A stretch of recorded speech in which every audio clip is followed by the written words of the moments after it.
congénita es una enfermedad del corazón que ya está presente en el momento que un niño nace, a diferencia de lo que se llama cardiopatía adquirida, que es algo que se presenta tiempo después, sea días después, meses después o años después del nacimiento.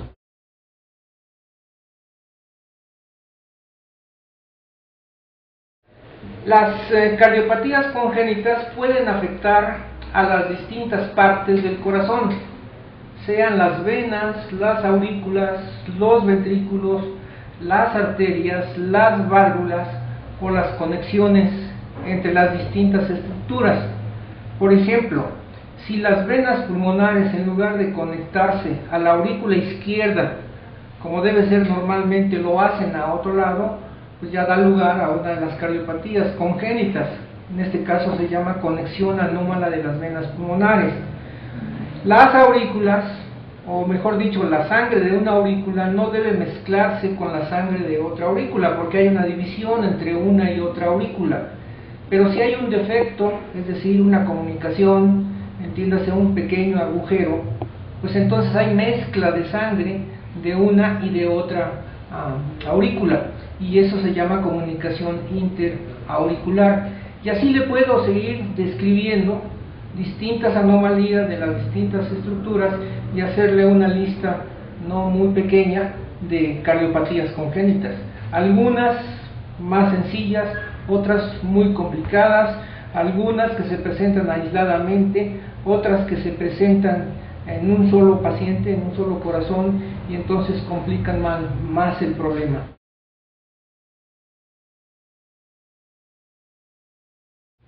Podríamos agrupar los síntomas de la siguiente forma.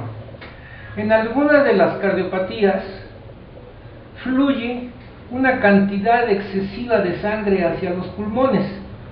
Consecuentemente, regresa mucha cantidad de sangre al corazón, y entonces esta cantidad excesiva de sangre hace fallar a los ventrículos, sea un ventrículo u otro ventrículo, lo que da lugar a lo que se conoce como insuficiencia cardíaca. Dependiendo de si es un ventrículo o el otro ventrículo el que falla, pues entonces así es la presentación de los síntomas. Hablando del lado izquierdo del corazón, o sea, del ventrículo izquierdo, la manifestación de insuficiencia cardíaca es dificultad para respirar, poca tolerancia al ejercicio, al esfuerzo. Como los pulmones están congestionados, entonces se enferman más fácilmente, y esto da lugar a infecciones respiratorias, concretamente neumonías de repetición, y todo esto a través del tiempo hace que los niños ganen poco peso, etc. Si la falla es del ventrículo derecho, pues entonces las manifestaciones son diferentes.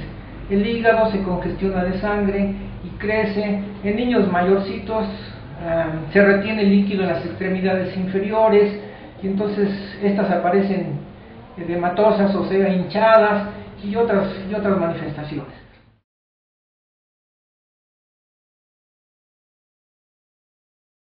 El soplo cardíaco es un signo que se puede presentar o no se puede presentar, pero la pregunta es muy interesante, porque la enorme mayoría de los pacientes que llegan por primera vez a la consulta externa llegan porque previamente su médico o en el centro de salud se les ha auscultado un soplo cardíaco. ¿Pero qué es el soplo cardíaco? El soplo cardíaco es un ruido que se le ha llamado así soplo porque algunos de estos ruidos, algunos de estos soplos, son como si alguien estuviera soplando dentro del corazón. Pero resulta que las características del soplo cardíaco, o sea, las características del ruido, varían mucho, de tal manera que existen lo que se llama soplos inocentes. Esto es, una enorme mayoría de niños sanos del corazón tienen soplo cardíaco, y entonces este soplo cardíaco se conoce como soplo inocente. De tal manera que la presencia de soplo cardíaco no indica necesariamente la presencia de una cardiopatía, y al revés también. Hay niños que tienen anomalías congénitas muy severas, muy importantes, muy complicadas del corazón, y no tienen soplo cardíaco. Luego existen otros soplos cardíacos que por sus características prácticamente nos dicen de qué se trata, prácticamente nos dicen el diagnóstico, como el soplo muy característico del conducto arterioso persistente. Y así le puedo seguir diciendo muchas otras cosas del soplo cardíaco. Pero su pregunta me pareció muy importante porque es una cosa que nosotros tenemos que explicar a la familia, porque frecuentemente la familia recibe la idea y permanece con la idea de que el soplo es la enfermedad. El soplo solo es la manifestación, es el ruido que se produce dentro del corazón cuando la sangre hace turbulencia por alguno de los defectos que hemos mencionado, y la turbulencia hace ruido, y entonces el resultado de ese ruido que se escucha exteriormente con el estetoscopio es lo que se conoce como soplo cardíaco. Pero entonces tenemos que explicar que el soplo cardíaco es producido por un defecto entre los ventrículos, o por una válvula que está estrecha, o por una válvula que resulta insuficiente.